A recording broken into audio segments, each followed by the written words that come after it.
Hey everybody, welcome back to the show. Today we're going to be talking about a bunch of different topics, from the recent AB news to how I think Matt Ryan and the Atlanta Falcons will do now that Dan Quinn's gone, as well as the recent injury updates and what you should do about it. Alright, first up is the news about AB. I kind of pulled a sneaky move on all you guys. I went and grabbed Antonio Brown in all my leagues, signed with the Buccaneers for a 1-year deal. And to be quite honest, I'm not sure I really like it. I was really gambling that he was going to go to the Seahawks and be with Russell Wilson, who has been cooking right now. So that is kind of what I was thinking. I thought he'd be a great fit for the Seahawks.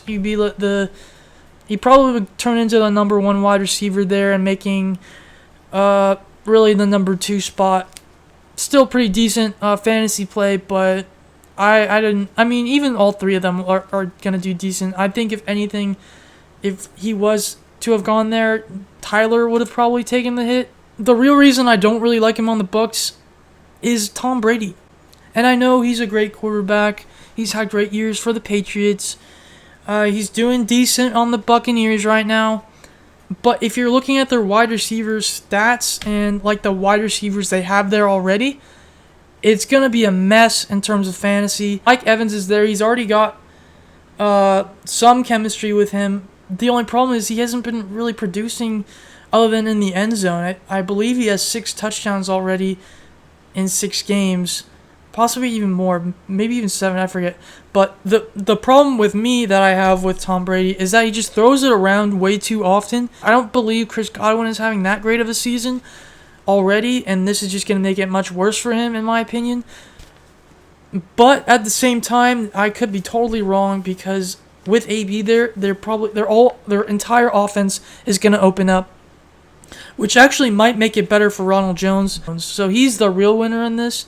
AB is he's going to be decent. I'm thinking he's going to have about 10. He's going to average 10 points a game with Tom Brady. In standard leagues and in PPR, I'm going to expect him to average about 14 to 15.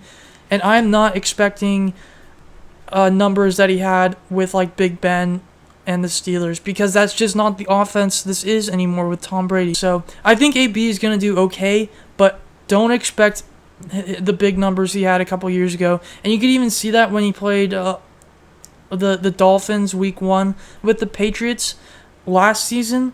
He just didn't do. He did okay. He got a touchdown. I think he had like 4 receptions, but Tom didn't throw to him. So that's kind of my biggest problem.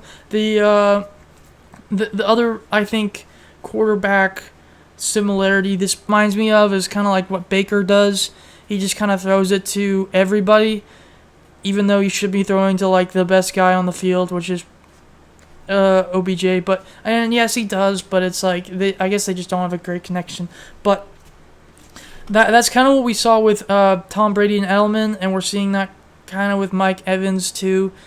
If anything, Mike Evans is turning more into what the Gronk role was, even when Gronk is there.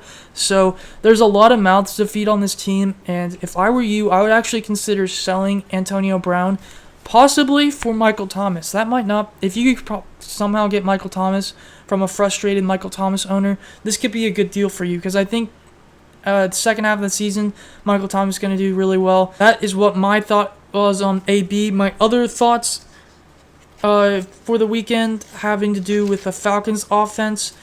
And to me, going forward, I know that I even talked about in my last video how I thought if Matt Ryan or Julio or both are traded from the Falcons, which is a real possibility, I think, it wouldn't be great for Todd Gurley. And that you should just sell him and get someone better than him at this, like, where he's at. The offense of the Falcons is much better without Dan Quinn. I see a lot of targets if Julio plays for Julio.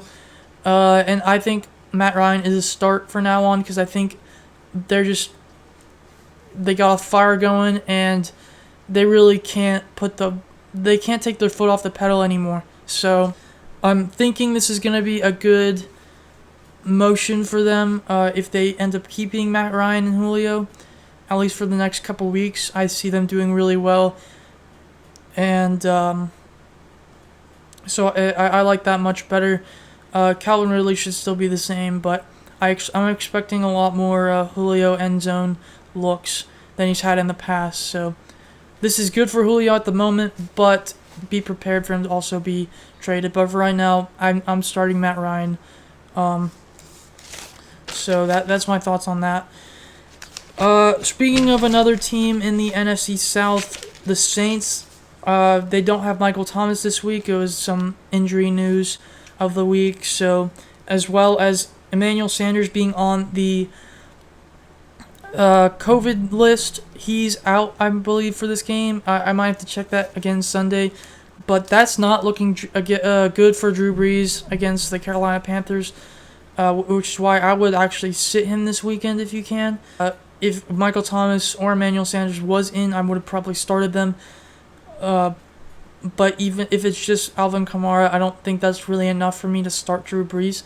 I think this is going to be a heavy run game with Kamara and Latavius Murray. The other thing I would say is that I believe the Panthers are 6 in the pass, which is really good.